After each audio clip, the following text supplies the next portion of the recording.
The cleaner's daughter who turned her pain into power. What does it profit a man, or a woman, to climb all the way to the top of a shining tower, only to forget who built the floors beneath their feet?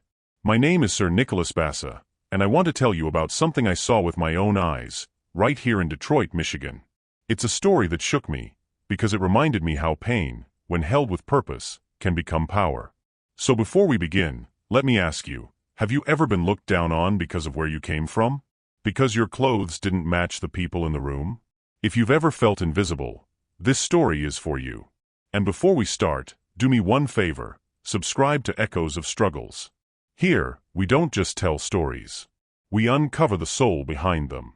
Her name was Amira Collins, 28 years old, born and raised in the east side of Detroit, a neighborhood where houses leaned like tired men and kids learned to be brave before they learned to drive. Her mother, Mary Collins, was a janitor at Brightwell Financial, a mid-sized firm on Jefferson Avenue, right by the river.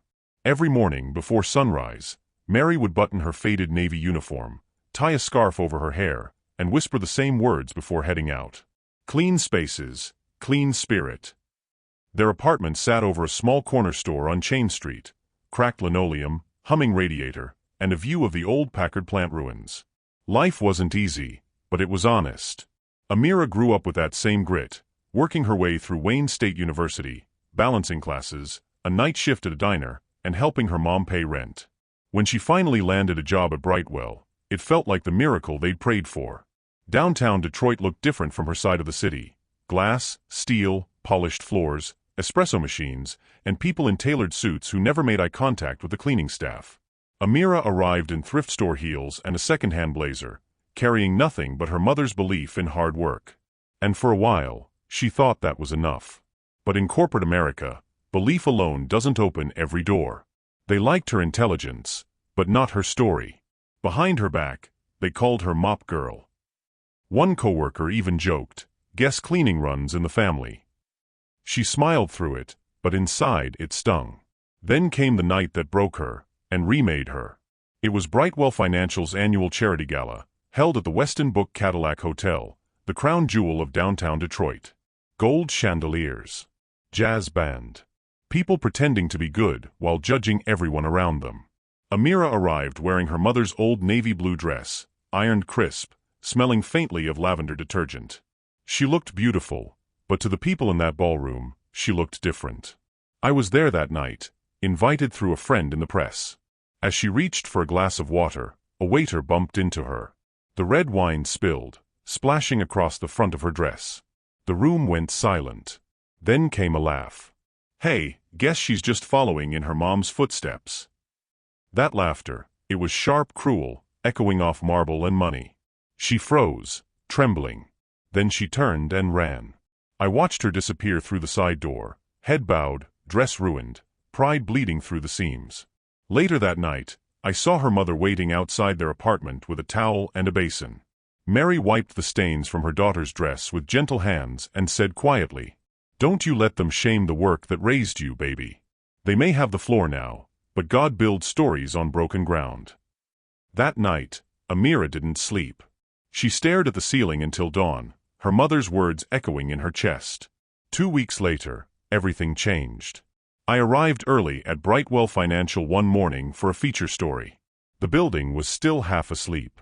And there, under the soft light of the lobby, Mary was mopping the marble floors. A man in a gray suit, new executive, Mr. Langford from Chicago, walked by. He paused and said, "You do good work, ma'am. This place shines." It was small, but it mattered. Amira saw it. She had just stepped off the elevator and froze mid-step. And in that moment, she realized, dignity doesn't come from position. It comes from how you carry yourself when nobody claps. She stopped chasing approval. She started chasing purpose. She took night classes in management, spent weekends learning systems no one else wanted to understand, and volunteered to lead small internal projects no one cared about. 6 months later, Brightwell launched a new initiative. Every department had to present a project to improve the company's image. While others pitched marketing campaigns and photo ops, Amira proposed something different. She titled her presentation "Hands That Build, Minds That Rise." Her plan?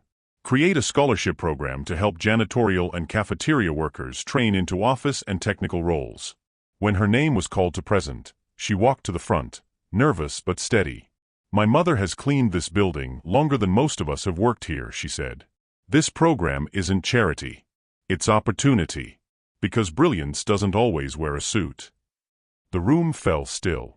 Then, applause. Real applause.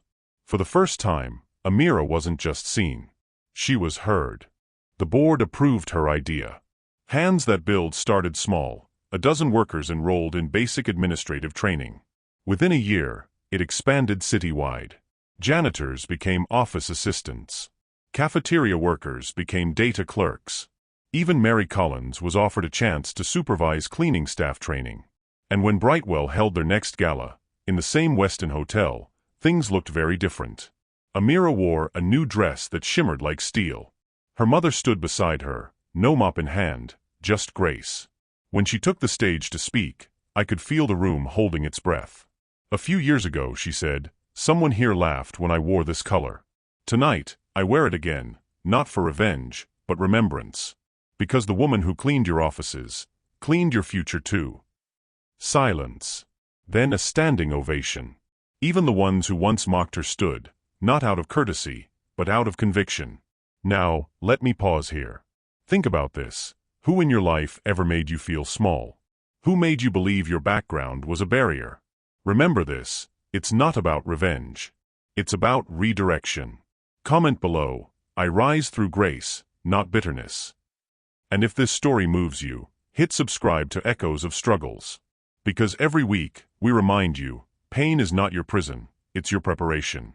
5 years passed. Amira became the director of community development at Brightwell, her own office overlooking the river her mother once crossed on the bus to work. She didn't stop there. She founded a nonprofit called the Collins Foundation, helping young women from working-class families access education and mentorship. I saw her again at a ceremony in Lansing, Michigan, where she received the Governor's Award for Urban Empowerment.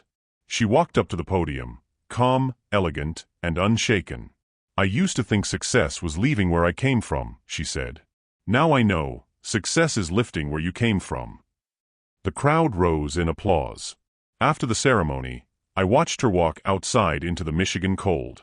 Snowflakes fell on her coat. She paused by the glass window of a nearby building, her reflection glowing under city lights. And beside her, her mother, now retired, smiled softly. You see, baby? Mary said. They finally see what I've seen all along. Amira laughed, tears forming in her eyes. Yeah, Mama. I didn't change to fit the room. I made the room change to fit me. And that, my friends, is what I witnessed. Not a fairy tale. A testimony. The cleaner's daughter didn't climb by hate. She climbed by healing. She didn't curse her roots. She watered them, until they grew a forest of hope. So let me leave you with this. Never be ashamed of humble beginnings. The ground you start from might just be holy. Ask yourself, are you spending your life building towers to be seen, or bridges to be remembered?